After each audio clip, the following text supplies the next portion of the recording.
Sistem anti-drone Ukraina, Bukovel, tak mempan mencegat serangan brutal UAV Lancet Rusia. Rekaman Bukovel dibuat keok Lancet Rusia ramai beredar di Telegram pada Sabtu 6 Mei 2023. Dalam keterangan unggahan disebutkan, inilah detik-detik penghancuran stasiun Bukovel, angkatan bersenjata Ukraina dengan menggunakan Lancet. Serangan tepat sasaran dan membuat target membara.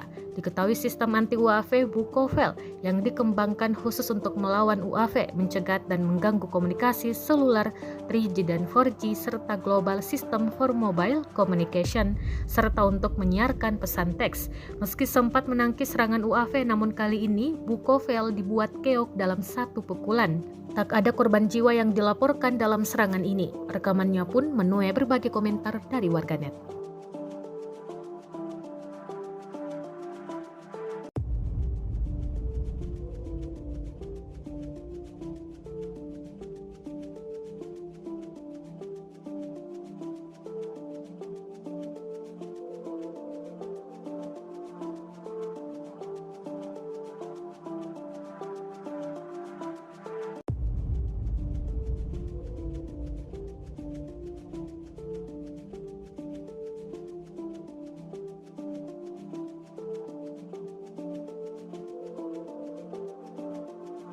Terima kasih sudah nonton.